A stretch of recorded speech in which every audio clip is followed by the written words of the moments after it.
Hello everyone and welcome back to the SteemTrail gaming news. Today is the 21st December of 2017.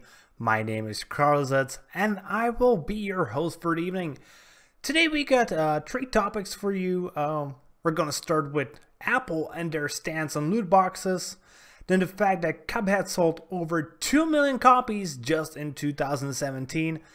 And the fact that the new Zelda game is already in development.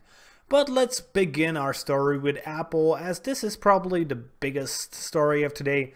So Apple has updated its iOS guidelines.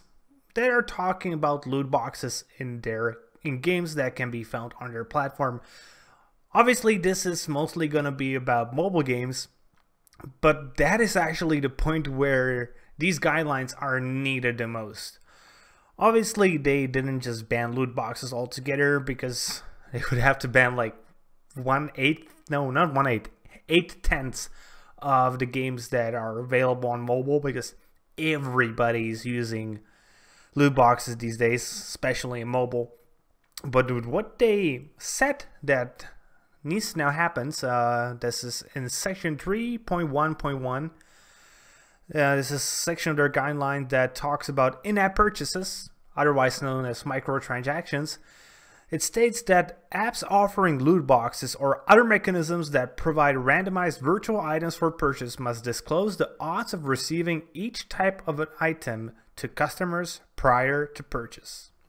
This is something interesting because a lot of companies like to keep these numbers secret. This actually happened pretty recently in China, where Blizzard was forced to disclose the probabilities of getting each type of a card in Hearthstone. We assume that the probabilities are the same in European and North American Hearthstone, though obviously we cannot really be sure. But since they will be forced to disclose them on iOS, we will probably get to know them right now. There are many other games that will need to go under this new guideline, because they don't do it obviously until now. And it's something, it's obviously not what I would like to see, is just a complete ban on loot boxes, though I understand why that will not probably happen, or at least not very soon. It is still a step in the right direction. Because if you know the odds, there will be a lot less people gonna try this. The only problem I see with this is the fact that children aged, I think probably sort of learned somewhere when you're 16, 17 for most people. So younger children will probably not get how big of a chance this is because there is no specific guideline on how exactly they have to present these probabilities. They can be represented in some really absurd numbers that don't really say much unless you know how probabilities work. And if you haven't really heard about it, then yeah. So I'm pretty sure all of you heard something like 1 to 2 to the power of 48. And it's really hard to imagine what kind of probability that is. Obviously, it's very easy to imagine a 50% chance, and I'm hoping most companies will actually go with a percentage chance, though there will certainly be companies that will want to not disclose this number, or at least make it as hard as possible to disclose this number, especially if they have some really rare items in their games that have ridiculously low probabilities, something like 1/10,000,000th of a percent, and there are certainly games that do have such items. Maybe not to such a ridiculous degree, but something like even 1 to 10,000. That's still a pretty big probability. You know, you have 1/10,000 chance to get the item you want with each loot box. On average, you should get it in 10,000 loot boxes, but if you buy 10,000 loot boxes, man, you got a serious problem. And just this disclosure will actually discourage some people to buy them. Hopefully. I wish. I really do. But again, it won't really do that much for small children. But again, At least it's a step in the right direction. Our second story today is about Cuphead. So you know, the widely successful game, an amazing soundtrack, amazing art style, great gameplay, one of the best games of 2017, has sold over 2 million copies. This is together on Xbox One and PC, and that's a great milestone for Cuphead. And obviously these were probably in the vast majority people who bought the game after they really been looking for it for a long time. Those were the people who bought it straight away once it released. Then there was probably a huge spike after people realized how freaking good the game is. And then later on, we got to see just the numbers probably just trickling in.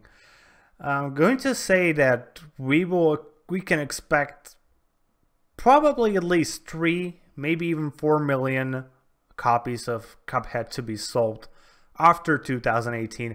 And I'm really hoping that it will be at least 5 million. Though I am somewhat doubtful of that because the genre isn't everybody's cup of tea. See what I did there? Cup of tea? Okay, and our last piece of news for today. This one will be a little shorter and the rest, there is a new Legend of Zelda game in development. Obviously, this year we got an amazing Zelda game, Breath of the Wild. Really great game, even though I haven't really played it much. I played a little bit in the emulator, but even in the emulator it played really well.